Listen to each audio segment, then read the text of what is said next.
Lucas capítulo 13. Era el año del 15º del imperio de Tiberio César. Poncio Pilatos era entonces gobernador de Judea. Herodes era tetrarca de Galilea. Su hermano Felipe era tetrarca de Iturea y de la provincia de Traconite. Y Lisanias era tetrarca de Abilinia. Anás y Caifás eran sumos sacerdotes. En esos días le habló a Juan, hijo de Zacarías, en el desierto. Juan fue entonces por toda la región cercana al Jordán y predicaba el bautismo de arrepentimiento para el perdón de pecados, tal y como está escrito en el libro del profeta Isaías. Una voz clama en el desierto: preparen el camino del Señor y enderecen sus sendas.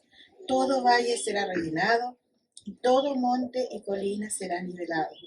Los caminos torcidos serán enderezados, las sendas dispares serán allanadas y todos verán la salvación de Dios. Hermanos, esta es palabra de Dios. En las lecturas de hoy del Antiguo Testamento, tanto como del Nuevo Testamento, nos habla acerca de una espera, pero también nos habla de un cambio. De eso vamos a hablar hoy día.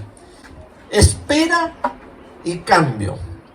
En Malaquías decía el profeta: he aquí yo envío mi mensajero, el cual me preparará el camino. El Señor está hablando, ¿verdad? Y dice: voy a mandar un mensajero, va a preparar mi camino. El Señor a quienes ustedes buscan vendrá de manera repentina, lo mismo que el ángel del pacto en quien ustedes se complacen. Sí, ya viene, el Señor de los ejércitos lo ha dicho. Y luego pregunta el profeta: ¿pero quién podrá resistir cuando Él se presente? ¿Quién podrá mantenerse de pie cuando Él se manifieste? Es como un fuego purificador, como el jabón de lavanderos. En Adviento, que es una palabra muy antigua, pero nosotros recién en las iglesias cristianas la estamos usando, pero es una palabra que tiene que ver con la venida. Y estamos aquí nosotros como cristianos en el Adviento de la segunda venida de Cristo. Estamos esperando a Cristo que regrese. Y en tiempo de Navidad recordamos que Él vino por primera vez. Y queremos usar este tiempo de Adviento para que nosotros preparemos el camino para la segunda venida del Señor. Tenemos que prepararnos para eso. Ustedes han visto y han escuchado las exhortaciones de las meditaciones de los 5 minutos, que estamos hablando de eso, de la venida del Señor, preparándonos para recordar también la primera venida del Señor. Pero siendo sinceros, Jesucristo viene una y otra vez a nuestra vida. ¿Cómo será eso? Bueno, su experiencia y mi experiencia ha sido que nos hemos encontrado con el Señor no una vez, varias veces en nuestra vida. ¿Verdad que sí? Que hemos tenido encuentros diferentes con Él, aunque Él vive por la fe en nuestros corazones, habita Él por medio de su Espíritu Santo en nosotros.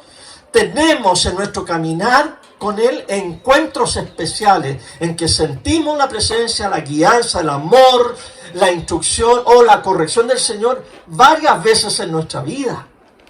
Es una venida constante y la actitud nuestra debe ser constantemente estar abiertos a esas venidas de Jesús a nuestras vidas. Es decir, que cada cristiano tiene que cultivar una voluntad de cambio. Siempre debemos estar atentos a un empujoncito con el Señor, un encuentro con Jesucristo que nos lleve a cambiar. Cambiar. Por eso que el título de este sermón es: prepara el camino y prepara el cambio. En Adviento se hace eso. Es una actitud de arrepentimiento. Es una actitud de cambiar mi manera de pensar, especialmente en nuestra sociedad, en que la Navidad es mercantilista. Es una de fiesta y un gastadero de dinero y una de problemas familiares y que dónde va a ser la fiesta y el año nuevo allá y la Navidad acá y ojalá que llegue enero pronto. Entonces nosotros debemos como cristianos cultivar esa voluntad de cambio y arrepentirnos y cambiar nuestra mente. Hay confrontación en la luz de Cristo. Cuando la luz de Cristo ilumina mis tinieblas, algo tiene que pasar. Aquí no vale el dicho que cuando el Señor viene con su luz ni el moño se nos menea. No, aquí se nos tiene que menear el moño y toda nuestra vida se tiene que menear cuando Cristo viene con su luz. Tiene que haber cambio, tiene que haber arrepentimiento en nosotros. Les voy a leer una frase de un teólogo, un pastor alemán, Dietrich Bonhoeffer. Este era un pastor en los tiempos de Hitler, que se opuso al nazismo. Y por oponerse al nazismo, por no aplaudirle a Hitler todas las cosas que hacía, de hecho, hubo una división en la iglesia alemana en que muchos apoyaron a Hitler. Bonhoeffer no apoyó a Hitler y por eso, como 2 semanas antes del fin de la guerra mundial, a él fue apresado y fue ahorcado. Fue un mártir de la iglesia, Dietrich Bonhoeffer. Y él estaba escribiendo un libro que no lo alcanzó a terminar, un libro de ética cristiana. Y en ese libro él dice esta frase: cuando un ser humano se confronta con Jesús, tiene 2 opciones: morir o matar a Jesús. Cuando el ser humano se confronta con Jesús, tiene 2 opciones: morir o matar a Jesús. Porque cuando nos enfrentamos con Jesús, algo tiene que morir. Cuando tú te confrontas con Jesús, es una confrontación tan grande, un enfrentamiento tan grande con la luz de Jesucristo, que algo tiene que pasar en ti. Y si no pasa nada, es que no te encontraste con Jesús. O muero yo, o yo en mi corazón lo mato a Él, lo ignoro a Él. O morimos o lo rechazamos. Malaquías nos desafía en esta lectura que leímos. Él nos dice que el Señor viene. Y nosotros podríamos decir: oh, aleluya, gracias Señor, el Señor viene. O los judíos de aquel tiempo podrían decir: ah, qué bueno, el Señor viene. Pero ¿qué es lo que dice Malaquías? Dice: ¿y tú lo puedes soportar? ¿Tú vas a poder aguantar cuando el Señor venga? Y dice: pero claro, si el Señor nos estamos esperando, espérate. Ten más cuidado. Cuando uno está con el Señor y se enfrenta con el Señor, se confronta con el Señor, o el Señor viene a aparecerse a nuestra vida, no es, como decimos en buen chileno, no es papa. No es fácil. Porque el profeta dice: ¿quién podrá mantenerse en pie cuando Él se manifieste? Pongámonos en el caso de los judíos. Ellos estuvieron en el exilio babilónico por 70 años. Les destruyeron Jerusalén y el templo y se llevaron todas las riquezas de Jerusalén, los babilonios con Nabucodonosor, y se fueron a Babilonia. Allá estuvieron 70 años hasta que vino Ciro, otro rey de otro imperio, y él los devolvió a su tierra y pudieron llegar a Jerusalén, algunos judíos, y pudieron reconstruir el templo, pero no era tan bonito como el primero, y allí se quedaron y empezaron a adorar a Dios otra vez. En el tiempo de Malaquías, que es el último profeta, el templo ya estaba reconstruido. Y Malaquías mismo, según se entiende, era sacerdote, era profeta y sacerdote a la vez. Y él conocía que allí había un templo, que allí se adoraba, que allí se hacían los sacrificios. Pero él sabía una cosa: dentro de ese templo ya no estaba el arca del pacto. El arca se la llevaron los babilonios, o algunos dicen que la escondió Jeremías. Pero el arca no estaba adentro del templo, ni en los tiempos de Malaquías, ni en los tiempos de Jesús. Por eso que los judíos iban y decían: sí, vengo a adorar a Dios. Pero no está Dios allá adentro. Antes estaba con David, con Salomón, con los buenos reyes. Ahora no está. Con el exilio se lo llevaron. Entonces Malaquías dice: el Señor vendrá. Ah, qué bueno, decían entonces, vendrá por fin. Sí, pero ustedes serán capaces de estar de pie cuando Él venga. Pero luego Malaquías dice: mire, va a venir un mensajero. Ese mensajero va a preparar el camino del Señor. ¿Saben cómo va a ser ese mensajero? Va a ser como el profeta Elías. ¿Ustedes se acuerdan cómo era el profeta Elías? Era tremendo.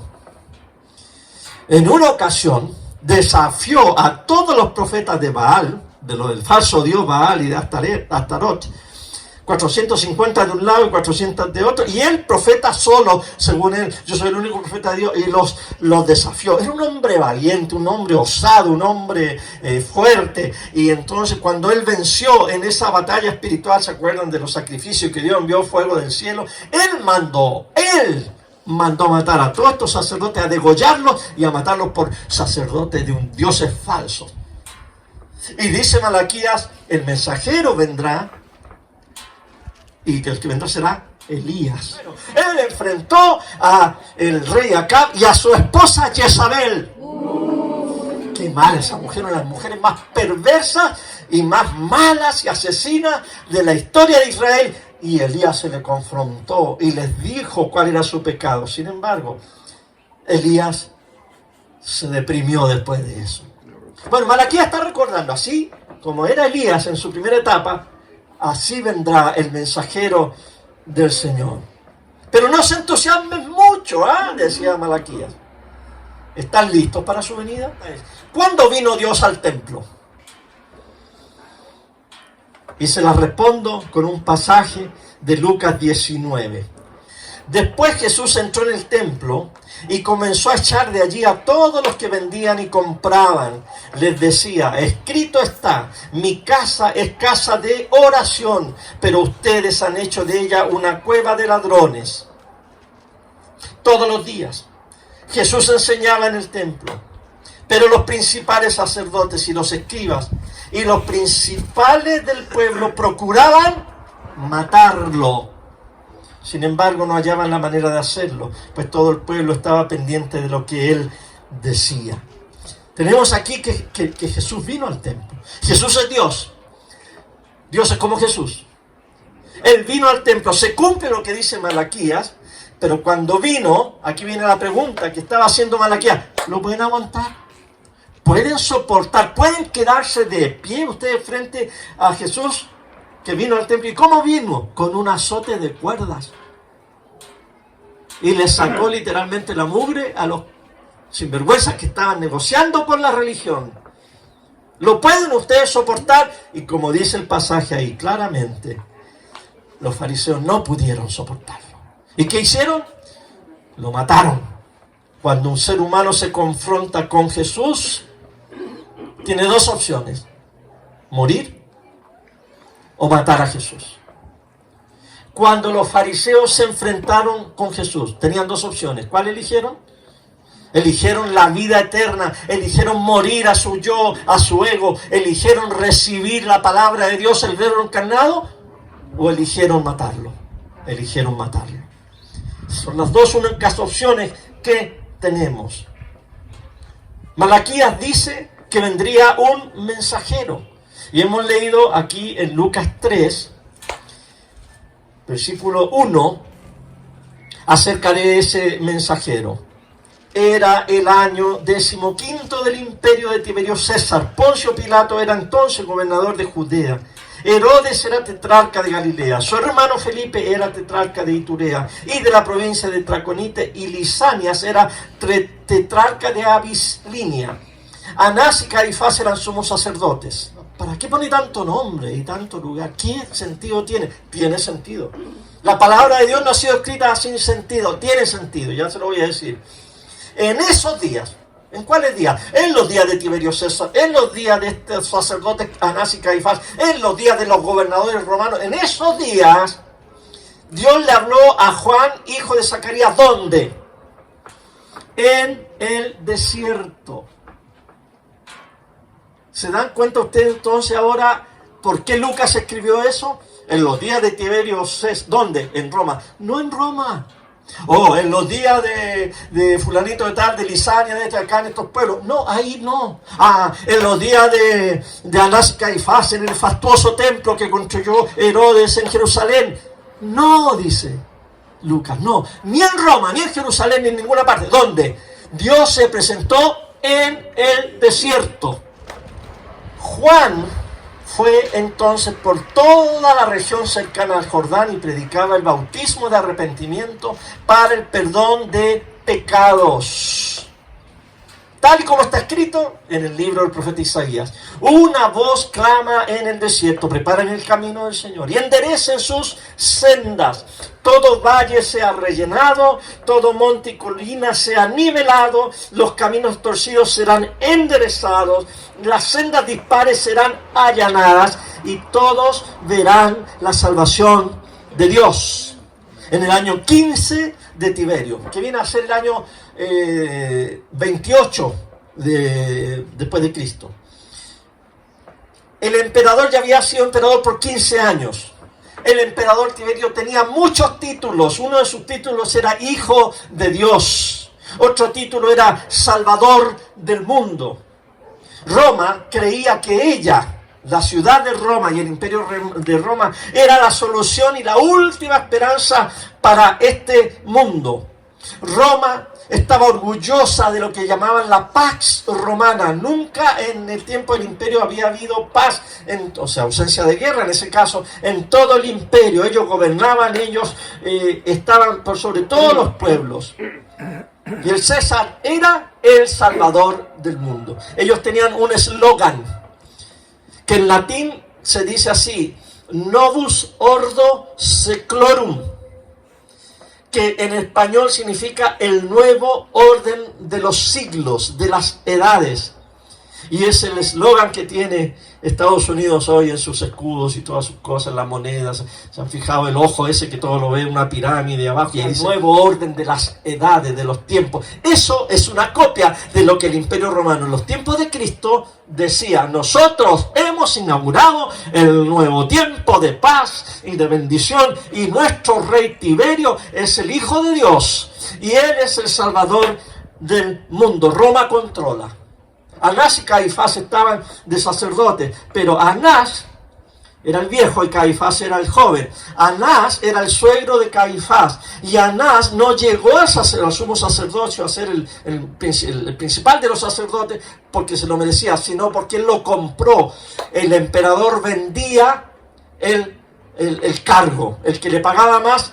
Tú lo tienes. Aquí lo tenía él, pero a él lo echaron, entonces le dio plata al yerno para que el yerno Caifás volviera a comprar el cargo de sumo sacerdote. Así que tenemos a Roma controlando, y Roma controlando la religión, y Roma controlando a Jerusalén, y Herodes, había ahora un nuevo Herodes, porque el que mató a los niños cuando nació Jesús, ese ya se había muerto, era un hijo de él, tan malo como él. Entonces tenemos sumo sacerdote bajo el imperio, tenemos al rey Herodes bajo el imperio, y tenemos a Tiberio César gobernando. Pero la voz de Dios vino a Juan en el desierto, no en Roma, no en Jerusalén, en el desierto. Y allá está Juan en el desierto. 28, 30 años, 33 años, un hombre joven, lleno de vida, pero muy raro. No se cortaba el pelo, era un rastafá, hediondo el pelo. Fíjense a 28, 30 años sin cortarse el pelo, un pelo por acá. Su ropa hecha con pelo de camello, áspera. Su dieta, miel silvestre, andaba sacando miel por ahí, yo le compraba a los campesinos, y andaba con un morralcito, una bolsita con saltamontes secos, ¿ya? Chapulines le dicen los mexicanos, y eso comía langostas así sequitas, y se le quedaban las patitas de las langostas en los dientes. Entonces cuando uno iba a hablar con él, como que, y la barba y el pelo. Y en el desierto, ¿cuántas veces a la semana se bañaba? Ninguna. Imagínense. Y un hombre con el poder y el espíritu de Elías. Ustedes han leído el Nuevo Testamento. Imagínense enfrentarse a un hombre así. Imagínense que usted va al centro, al Paseo Ahumada, o va al mall, ahí no sé, un mall, y se mete, y adentro está predicando un hombre de esas características. Ese era Juan el Bautista. Y predicaba y confrontaba y pedía grandes cambios. Él no iba a predicar a Jerusalén. La gente de Jerusalén bajaba al desierto, al lado del río, a escuchar a este tipo raro que predicaba la venida del Señor. Y si ustedes se dan cuenta, lo que más predicaba Juan era acerca de la plata, del dinero. La gente venía, Juan, queremos arrepentirnos, ¿qué debemos hacer? Queremos bautizarnos. El que tiene 2 chaquetas, regale la otra chaqueta al pobre, al que no tiene nada. Y la gente decía también que estábamos, nosotros creíamos que iba a hablar de salvación, de la vida eterna. No. Luego dice, el que tenga comida además, dele al que no tiene comida. Luego vienen los soldados y nosotros que van a hacer, no sean sinvergüenza, no hagan extorsión y no anden pidiendo aumento de sueldo, confórmense con lo que ganan. Oiga, ese candidato no sale ni quinto ni sexto aquí. En el espíritu y en el poder de Elías, confrontacional y tocándole a donde más le duele a la gente, el bolsillo. Esos son los frutos, dice Juan, del arrepentimiento. Y las multitudes iban al desierto y eran bautizados por miles por este Juan. Juan se metió en problemas porque había implicaciones políticas. Él le dijo al rey Herodes, no te es lícito casarte con tu cuñada, le levantaste la esposa a tu hermano, eso no se hace, sin vergüenza, no puedes hacerlo. Y Herodes dijo, tienes razón, pero mi señora me dijo que tenía que meterte preso. Y va a la cárcel por confrontar al poder político reinante en ese tiempo. Y ahora, ¿dónde está Juan? Está encerrado. Si alguien vive en el campo, es más, si alguien vive al aire libre en el desierto, toda la vida, 30 años, y de repente te toman preso y te meten a un calabozo sin ventana, oscuro, maloliente, y te dejan allí para castigarte, eso debe haber sido tremendo. Y Juan el Bautista le ha acontecido eso, ahora está arrestado. Juan pensaba, aquí en mi calabozo, aquí en la cárcel, en cualquier momento Jesús, que yo bauticé, aquel que yo dije, aquí el Cordero de Dios que quita el pecado del mundo, ese me va a venir a rescatar. ¿Se acuerdan la semana pasada? El que espera en el Señor no será avergonzado. No será, a lo mejor él pensaba, yo espero, no, yo no voy a pasar vergüenza. Jesús me va a venir a rescatar. Y esperó, y esperó, y esperó. Y Jesús nunca lo fue a rescatar a la cárcel. Y allá estaba deprimido, triste en la cárcel. Los días pasan. Y él se desanima. Estaba tan desanimado que envió unos mensajeros, discípulos de él, y dice, vayan a hablar con Jesús y vayan y pregunten, ¿eres tú el que había de venir o esperamos a otro? Fíjese que esta pregunta tiene algo de acusación. No es una pregunta muy sencilla, es como que lo está acusando. A ver, ¿eras tú el que había de venir? Porque si eras tú el que había de venir, ¿por qué todavía estoy yo en la cárcel? Si tú eres el Mesías, si tú eres el Hijo de Dios, el Salvador del mundo, el que quita el pecado, ¿por qué no me salvas? Porque si tú no me vienes a rescatar, si yo estoy aquí en la cárcel y me están pasando todas estas pellejerías por haber anunciado tu venida y tú no haces algo, entonces quiere decir que no eres y vamos a buscar a otro. ¿Eres tú? ¿O esperamos a otro? La duda, la depresión, que a todos nos llega. A todos nos llega un momento en la vida en que dudamos. A todos nos llega un momento en que dices, bueno, ¿será verdad esto de la salvación en Cristo? Porque estoy enfermo, tengo problemas económicos, mira cómo está el país, mira esto, lo otro, mira el cambio de clima. ¿Será esto verdad o no? ¿O esperamos a otro Salvador? Lucas 7:24 comenzó a decir a la gente acerca de Juan. ¿Qué fueron ustedes a ver al desierto? ¿Se acuerdan cuando supieron que allá en el desierto, cerca del río Jordán, andaba este gallo raro? ¿Qué fueron a ver ustedes? ¿Querían ver una caña sacudida por el viento?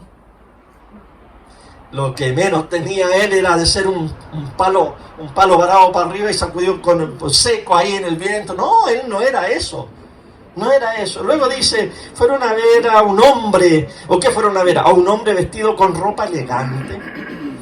Nada que ver, pues decían, nada que ver, porque ropa elegante no tenía nada Juan el Bautista. Y dice que son los que se visten con ropa elegante y disfrutan de grandes lujos, están en los palacios de los reyes, están allá arriba, en Jerusalén, en el monte Sión, en el lujo. Pero este estaba en el desierto. ¿Qué fueron a ver?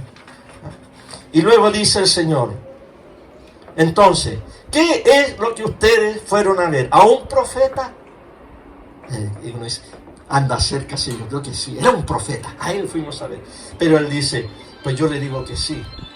Y a alguien mayor que un profeta, más que un profeta, mayor que un profeta. Y dice, porque este es de quien está escrito, yo envío mi mensajero delante de ti para que te prepare el camino. Yo les digo que entre los nacidos de mujer, ¿cuántos nacidos de mujer hay hoy en la tierra? Hay como 7.000 millones. Ahora, todos los que han muerto, ¿cuántos más? Y de antes y después de Cristo, ¿cuántos han nacido de mujer? Miles de millones. Pero Jesús dice, miren, de todos los que han nacido, no hay nadie mayor que Juan el Bautista. Aún así, el más pequeño en el reino de Dios es mayor que él.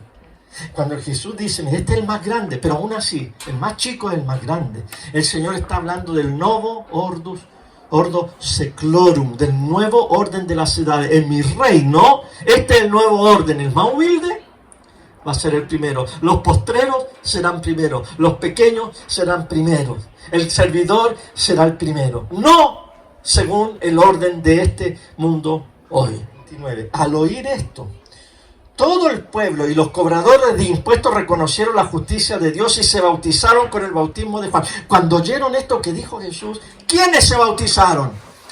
Los cobradores de impuestos. ¿Quiénes eran los cobradores de impuestos? Era la gente más infame, más despreciada de los judíos, porque eran judíos traidores que se habían puesto del lado del imperio y les cobraban los impuestos a sus propios conciudadanos. Zaqueo era uno de ellos, Mateo era uno de ellos, despreciado, pero ellos escucharon el mensaje y ellos se arrepintieron y ellos se bautizaron. Versículo 30.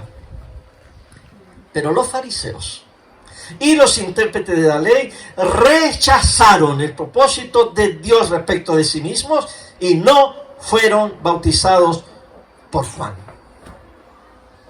¿Se habían detenido en ese pasaje alguna vez? Miren, habla Jesús de Juan el Bautista y los que le hacen caso son los cobradores de impuestos, los pecadores, los traidores, y se bautizan y se arrepienten. ¿Por qué? Porque Juan vino a preparar el camino y ellos prepararon el cambio. Y cambiaron y se arrepintieron. En cambio, valga la redundancia, los fariseos y los expertos en la ley no quisieron entender y rechazaron y mataron al autor de la vida. Bonhoeffer tenía razón. Cuando uno se enfrenta a Jesús, o uno muere o uno mata a Jesús. ¿Por qué tenemos que morir? ¿Saben por qué tenemos que morir? Porque solo los muertos pueden resucitar.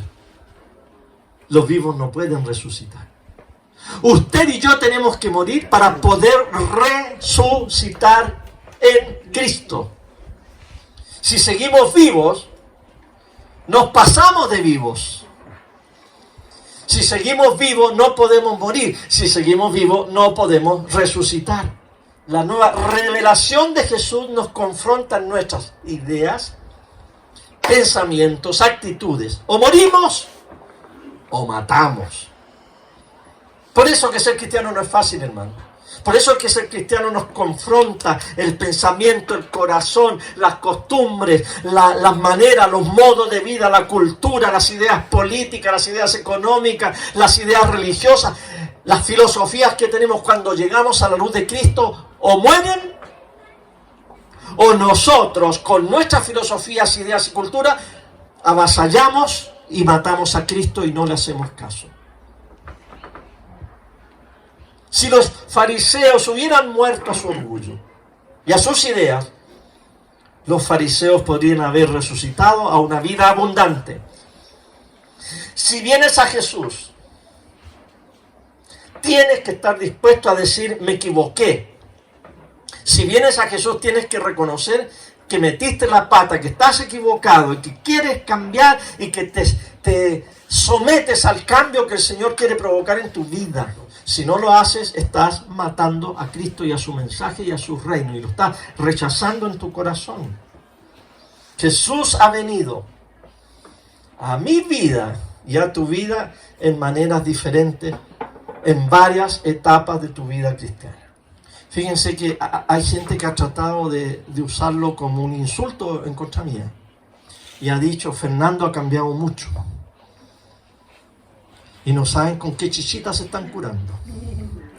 Porque cuando alguien dice, Fernando ha cambiado, digo, gloria a Dios, gracias Señor, que se dan cuenta que he cambiado, que ya no soy el mismo de ayer. Pero si yo te digo, oye, tú no has cambiado nada. Escúchame bien, no vayas a decir, ay, gracias Señor, porque Fernando dice que yo no he cambiado nada. No, yo te estoy insultando, ¿eh? No has cambiado nada. Han pasado los años y eres el mismo. Irresponsable, flojo, eres una persona incrédula, no depende del Señor, no has cambiado nada y tú crees que yo te estoy felicitando. Yo creo que el elogio que la gente te podría decir, oye, has cambiado. No piensas como antes, no hablas como antes, no actúas como antes. Algo te está pasando. ¿Qué te está pasando? Ay, que se fue a Estados Unidos, pues la gente cambia. Entonces, no tiene nada que ver con dónde están pisando los pies tuyos en la tierra. Tiene que ver con una actitud tuya hacia lo eterno. Tiene que ver con una actitud tuya hacia el Señor de señores y el Rey de reyes. Y de cuánto afecta esa relación a tu vida personal. Es que lo más hermoso que pueden decir de ti es, has cambiado. Has cambiado de pensar, ya no estás pensando como antes. Tu vida ha tenido un vuelco. Hay cosas diferentes en ti. Ahora, ¿cuándo ocurre eso? No ocurre una vez, ocurre varias veces. Yo he tenido varios encuentros en mi vida con Jesús. Llevo 40 años por ahí de pastor. Desde que era un estudiante en el colegio bíblico que nos mandaban a practicar y a pastorear pequeñas congregaciones hasta esta fundación de esta congregación. Y en todos estos años yo podía señalar etapas de mi vida en que he tenido avivamientos, encuentros con el Señor. He cambiado filosofía, he cambiado teología. He visto que el Señor con su Espíritu Santo me ha revelado nuevas cosas. Y gloria a Dios por eso. Y si el que se quedó en el pasado, nene, ¿ya? El problema de él. Pero yo voy a seguir adelante con la ayuda del Señor y siempre con esta actitud que tú también debes tener. Señor, vengo a tu encuentro. Impáctame. Mátame. Hazme cambiar, renuévame, Señor Jesús. Ya no quiero ser igual. Y si no, no la cante, ¿para qué es mentiroso? Renuévame, Señor Jesús. Y el Señor Jesús le dice, ya te voy a renovar, te voy a cambiar el pensamiento. Ah, no, Señor, yo no, eso no quiero cambiar. Tienes que estar dispuesto a que el Señor te cambie. Hay momentos en nuestras vidas en que nos hemos encontrado de una manera poderosa con Jesús. Fíjese que, y una cosa que he hecho harto de menos de nuestra iglesia, y ojalá la solucionemos, es los retiros de un fin de semana, retiro de hombres, retiro de familia, de apartarnos. Porque sabe usted que en un fin de semana muchas veces el Señor nos da un curso y nos acelera nuestro crecimiento espiritual que a veces ni en 2 años lo hemos logrado. Cuando juntamos los hombres, cuando juntamos las mujeres, cuando hacemos un encuentro matrimonial de fin de semana, ¿sabe usted que las inyecciones poderosas que Dios manda ahí son tan poderosas que nos hacen cambiar y nos ahorramos lo que el ministerio de la iglesia hace en 2-3 años? Usted, yo creo que puede claramente decirme, en tal encuentro, en tal retiro, ahí me entregué al Señor, ahí recibí esto, ahí realmente me encontré con Dios, ahí cambié esto, ahí dejé de hacer esto, ahí me cambió la vida. Y uno dice, oye, pero ¿y no llevaba como 10 años de bautizado? Sí. Entonces tu bautismo no fue sincero. Sí, fue sincero. Sí, mis encuentros con el Señor, todos han sido sinceros, pero el Señor me va renovando de gloria en gloria y de triunfo en triunfo. Nuevas son cada mañana sus misericordias. Porque si tú te aferraras al 18 de octubre o agosto de 1978 y de ahí no saldría, entonces las misericordias del Señor no serían nuevas. Tiene que haber constante conversión en nosotros, constante renovación en nosotros. No importa si peinas canas, no importa si has sido líder de la iglesia por tantos años, pero siempre tenemos que estar abiertos a que el Señor nos cambie. Amén. Hace 7 años casi 8. En marzo del año 2014 yo tuve un maravilloso encuentro con el Señor. Y no estoy hablando de algo espectacular, así que me desmayé y que temblé y que se me presentó el Señor. No, conocí a un pastor. Me presentaron un pastor. Mi mejor amigo me presentó a un pastor. Y empecé a trabajar con ese pastor. Y ese pastor muy amorosamente, ni vivíamos en las mismas ciudades, pero ni él se enteró de esto. Pero me aferré a él, empecé a leer sus libros, empecé a meditar lo que él decía, a escuchar sus sermones, y empieza a ver en mí una nueva manera de ver a Jesús, su reino, su iglesia.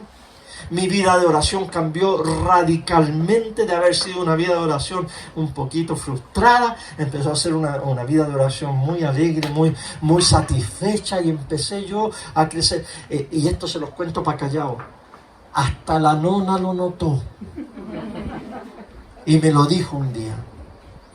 Un encuentro con Jesús que ha sostenido esta última etapa de mi ministerio, en el cual hoy día estoy sirviendo al Señor. Desde ese momento yo comencé a entender que Dios es como Jesús, que Dios siempre ha sido como Jesús, que no ha habido un momento en la historia que Dios no haya sido como Jesús. Y ahí yo me llegué a enterar que no todo el tiempo yo lo supe. Tonto viejo, ya cerca de los 60 años, yo hacía lo mejor, pero no lo había entendido, no todo el tiempo lo supe, pero ahora lo sé. Dios es como Jesús. Y a eso es lo que te invito, hermano, en este tiempo, en este fin de año. Dios tiene sus tiempos para cada uno de ustedes. Y el tiempo de Adviento es un tiempo para esto, para preparar el camino y para preparar el cambio. Déjate cambiar por el Señor. Deja que el Espíritu Santo te cambie, te transforme, te renueve, te fortalezca, te remezcla el pensamiento, la cabeza, tus costumbres, tus filosofías, tu teología incluso, que el Señor te la revuelva y te renueve, que te enfrentes a este Señor Jesús, de quien Malaquías dijo, ¿eres capaz o no? O sea, sea abierto a lo que Dios quiere hacer contigo, incluso para desafiarte en las cosas que tú piensas que estás en lo correcto. ¿Está dispuesto, mi hermano, mi hermana? Tiene que estar dispuesto. Malaquías le dice, pero no va a ser fácil. Te vas a hacer de enemigos. Te van a criticar, te van a decir que cambiaste. Te va a pasar lo de a Juan Salvador Gaviota. Estaban en la playa todas las gaviotas, y una gaviota yo quiero volar, yo quiero estar aquí en la playa, no hay. Todos los trataron de loco. Eso te va a pasar a ti. ¿Cómo es posible que hagas eso, que pienses así? ¿Cómo es posible que hayas transformado tu vida económica, tu vida de tiempo, tu familia, todo por ir a la iglesia, por ser cristiano? Bueno, en eso consiste el compromiso con el Señor. Ponte de pie, ahora vamos a orar. Le vamos a pedir al Señor, a través de su Espíritu Santo, que esta palabra, esta semilla, esta preparación de la cual nos hablan los profetas del Antiguo Testamento y Juan el Bautista, se haga una realidad hoy al finalizar el año 2021. Señor, nos disponemos, abrimos el corazón, abrimos la mente, preparamos el camino. Si hay un hoyo en la mente, Señor, rellénalo con tu presencia. Si hay un orgullo, un picacho elevado de mis opiniones, de mis maneras, de mis orgullos, Señor, aplánalo con tu poder. Si hay estilos de vida, conceptos de vida, filosofías de vida que tienen que ser desafiadas por el Espíritu de Dios, aquí están, Señor. Las dejamos delante de ti para que tú transformes. Queremos cambio de vida. Queremos un cambio.